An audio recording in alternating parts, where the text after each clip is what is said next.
Marketing is harder than it used to be. I think most of us feel that. Attention spans are shorter, we're being sold to everywhere we look, and people have become quite good at filtering things out. In fact, if something looks a little bit too polished, a little too branded, a lot of people will scroll straight past it because they assume it's an advert. And yet, tutors are working really hard, doing the posts, building the presence, putting in the effort. And sometimes the return just doesn't feel like it's matching. Now, I want to be clear from the start. I'm not saying that marketing doesn't work or that you shouldn't be doing it. That's not what this episode is about at all. But I do think there's a conversation to be had about everything that sits alongside marketing, the things that can attract students to you in a different way, a warmer, more relationship-led way. And that's exactly what I'm going to talk about today. If you're new here, welcome. I'm Sumantha McMahon, and I work with tutors who want to earn more in a sustainable way. Sustainable doesn't just mean working fewer hours. It means being intentional about how you work and how you run your business. Because if we're going to put time and effort into something, we want that something to actually work hard for us. So let's get into it. Now, before I share the 5 things, I want to quickly talk about where marketing fits, because this isn't about ditching your marketing strategy. Digital marketing, social media, email, content, it's a long-term game. And when I say long-term, I don't necessarily mean that it takes forever to see any results. What I mean is that it compounds over time. The more consistent you are, the more the effects build on each other. But here's something that's really important. There is almost always a phase that tutors go through when they're building up their digital marketing presence. It's a phase where you feel like you're working really hard, doing all the right things, but getting very little return. It feels rubbish. And it's the point where most people stop. But what's actually happening during that phase is really important. The compound effect is taking place. People are seeing your name. You're becoming familiar to them. They're starting to form an association between you and what you offer, your values, your personality. That's not nothing. That is the foundation. I've seen this with my own experience, and I've seen it with so many clients. Some of them, honestly, couldn't push through that phase. They felt disengaged, disappointed. They struggled to trust the process. And that's really understandable. But the tutors who do push through, when they come out of the other side, they feel the rewards of all of that consistency at once. They have certainty. They can plan a sales campaign and know that they're going to make sales. Now, on the flip side, maybe you're someone who doesn't really rely on digital marketing much at all. Maybe like me, when I think of my tuition business, you get most of your work through word of mouth and you haven't needed to advertise for years. And that's fine. But here's the thing to be aware of. If you ever want to launch something that requires volume, so let's say a membership or a group program or resources, word of mouth alone won't get you there. At that point, you'd need to build an audience. So marketing does have its place. The point is, marketing matters, but it's not the whole picture. And today, I want to share 5 things that sit outside of traditional digital marketing. Things you can either do alongside your marketing or while you're just waiting for your marketing to gain momentum. The first one is physical visibility, but I want to be specific here because not all physical marketing is created equal. A lot of tutors have tried dropping leaflets through doors, and I'm yet to meet anyone who says they got a really great response from it. And I think I know why.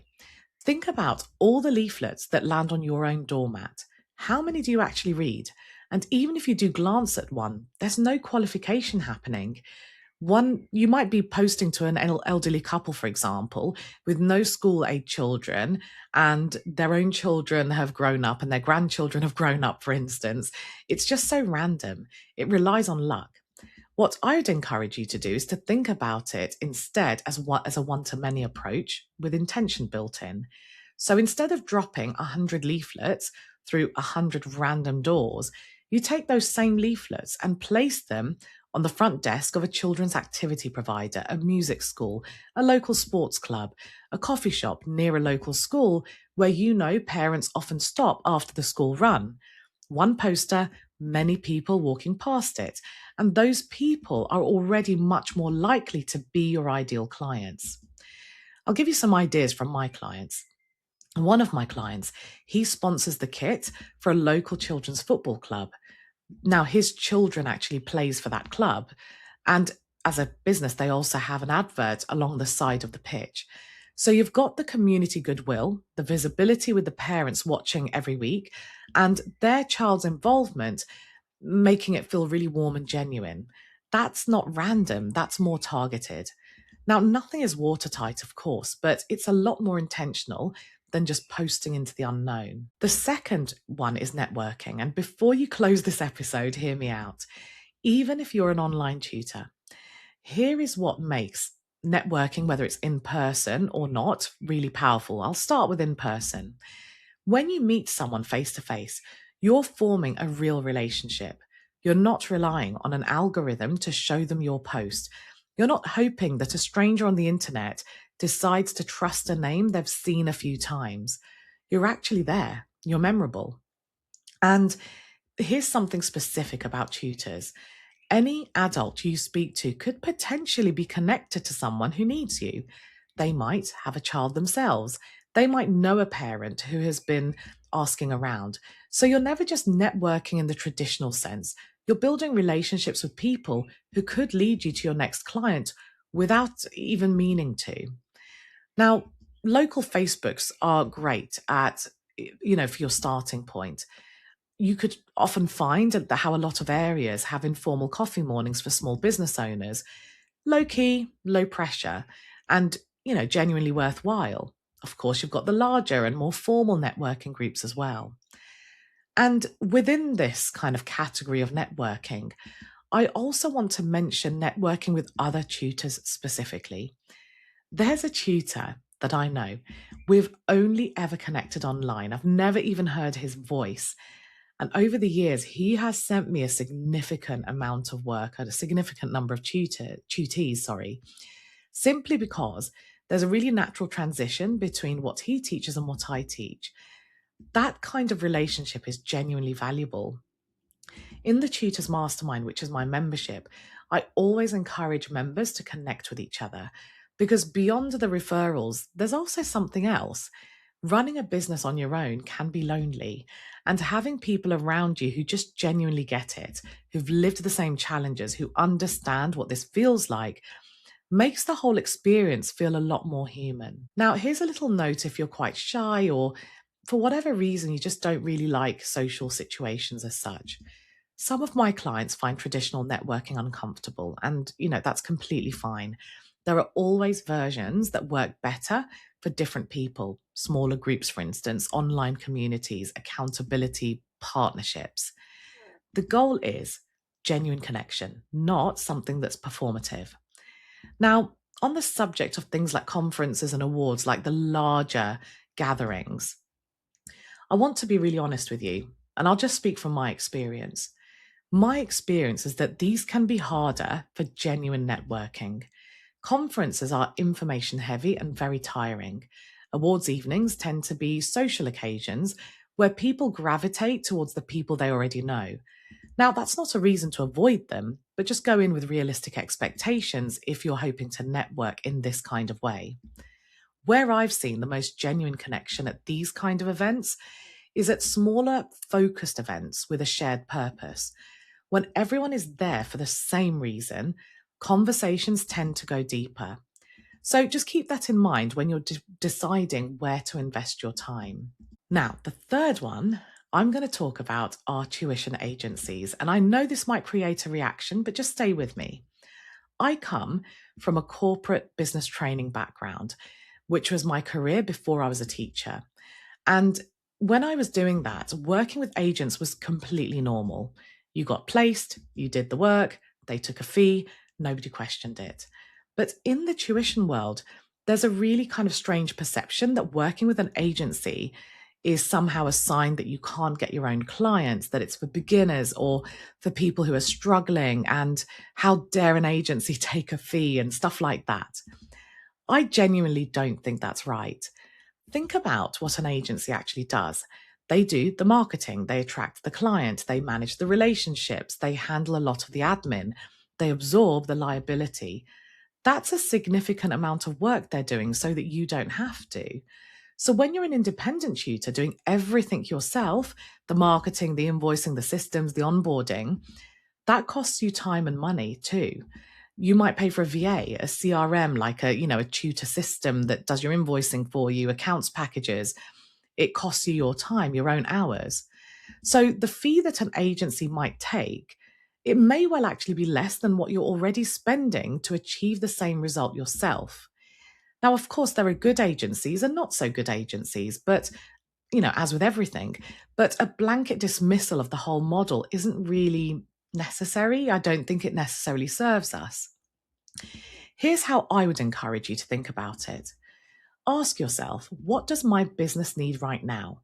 Because if, say, what you need is a steadier stream of students while you're building something else, let's say you're developing a new offer or you're getting your marketing off the ground, maybe you're refining your positioning, an agency could give you that breathing room. This isn't just for new people or people who are struggling.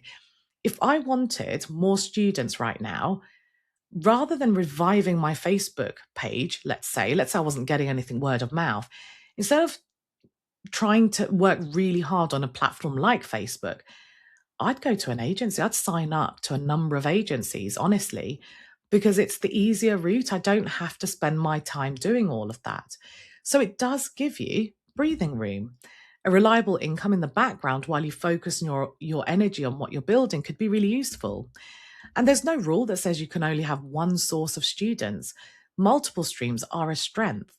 So if it's something that has sat uncomfortably with you, explore that, and if possible, shed the perception. Look at your own situation clearly and do what actually serves you right now. Now, the fourth one is to host or be involved in events. When I say events, I don't want you to picture something huge and logistically overwhelming.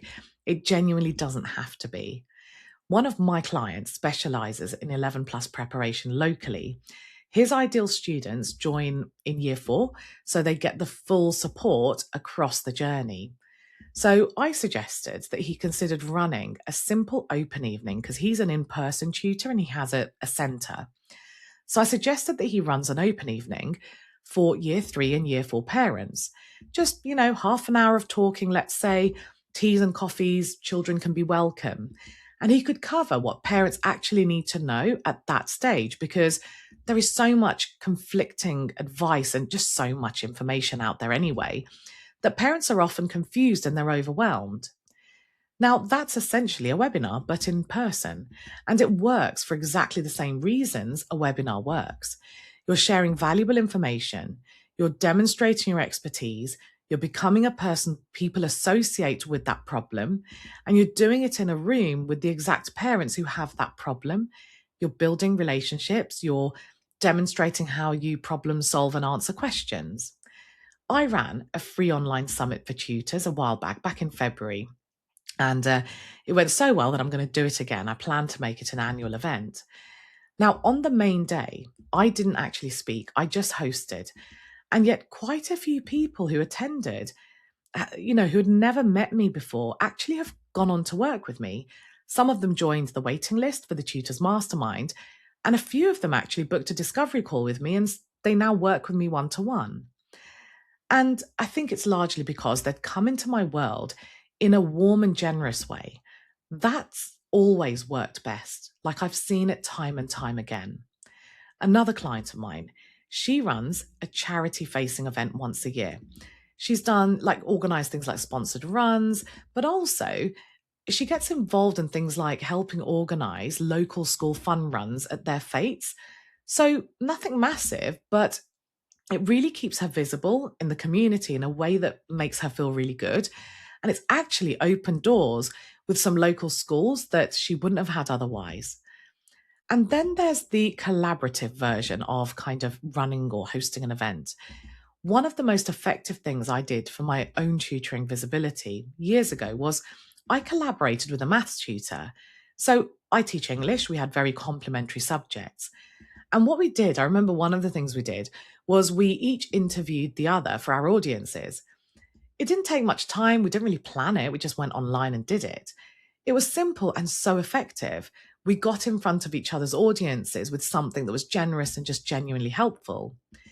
Another client of mine is a creative writing specialist, and I suggested that she considered interviewing authors that parents and children would find really exciting. I also suggested she could run small writing competitions for her students or even her wider network. It feeds what she loves and is completely aligned with what she offers, and it builds a real sense of community around her work. So you can see that when I refer to events, I'm using that as just some terminology. It can look like so many different things. You can be really creative. It doesn't have to be, this massive thing either. It doesn't need to be massive to be powerful. And the thread through all of these is visibility and relationship building first, with students following naturally from that. But do be intentional. If you're simply attending, let's say, a local event, make sure you've got your business name somewhere visible. It could be a lanyard, a t-shirt, business cards. To be honest, I don't do a lot of that kind of networking as such, but when I do, when I'm in rooms with other people, I don't have business cards at the moment. I probably should get some, but I usually pull out my LinkedIn and say, oh, let's connect, and that kind of thing. So make a point of having a touch point to try and make that connection. If you're speaking or you're hosting something, make sure there's a clear next step for people who want to come closer. It doesn't have to be a hard sell. It just needs to be present. It could be something like an invitation to connect with you on socials, something as simple as that, so that when someone is entering your world, there's a way of them staying in your world. Okay, now the fifth one. The fifth one that I want to talk about is outreach. And this is something I have been encouraging my clients to focus on very deliberately, particularly when they're in that earlier phase when the marketing is building but hasn't fully gained that momentum, that compound effect yet. The key to good outreach is strong record keeping, because outreach without any context is basically just cold messaging, and that's not what we're talking about here. Every time I have a discovery call, in fact, anytime I have a meeting with even a one-to-one client, I make really detailed notes. What were their challenges? What did they share? What mattered to them? And that all goes into my CRM. And if they don't go on to work with me, let's say, if I'm talking about a discovery call, but they're clearly a really good fit, I put them into a pipeline called potential client. When I'm then opening up the doors for new clients again, I go back to those people with a personal message. And because I have my notes, I can be really specific. I can reference exactly what they told me. That feels nothing like a generic email, and people notice.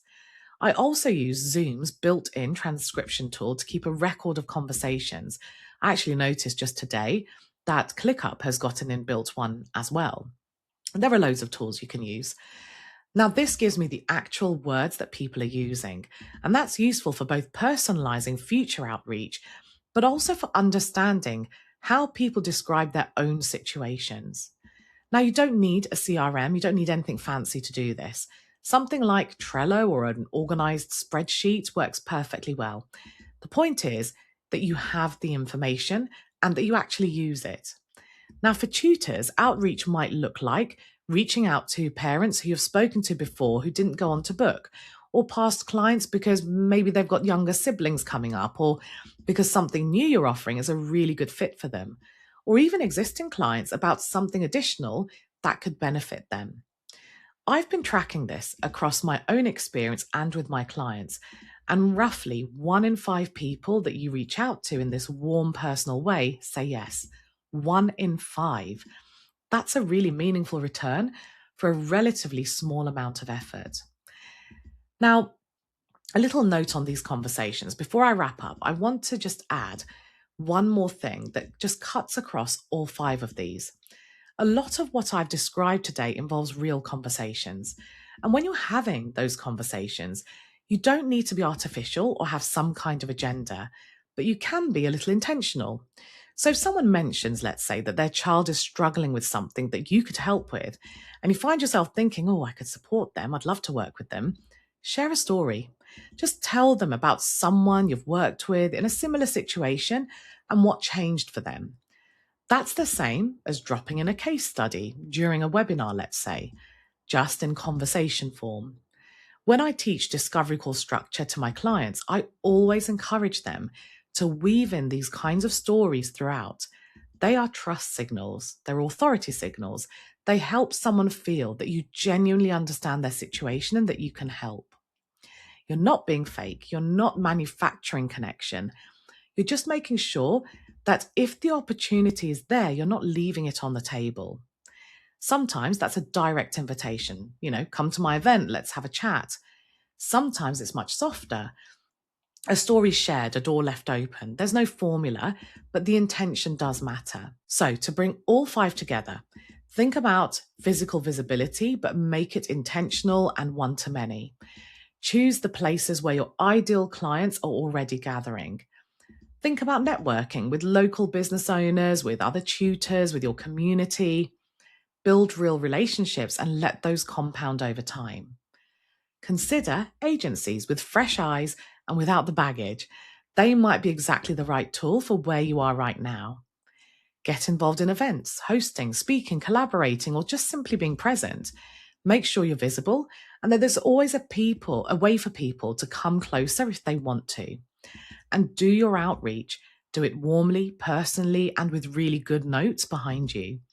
These 5 things don't necessarily replace marketing, but quite honestly, if you're just at the starting point of your business, you could do these straight away while you might be getting the marketing off the ground.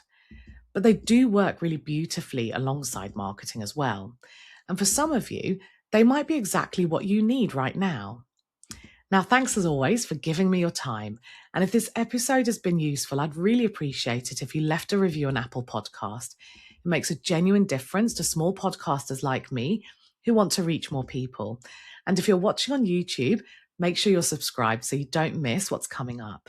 You'll hear from me on Wednesday.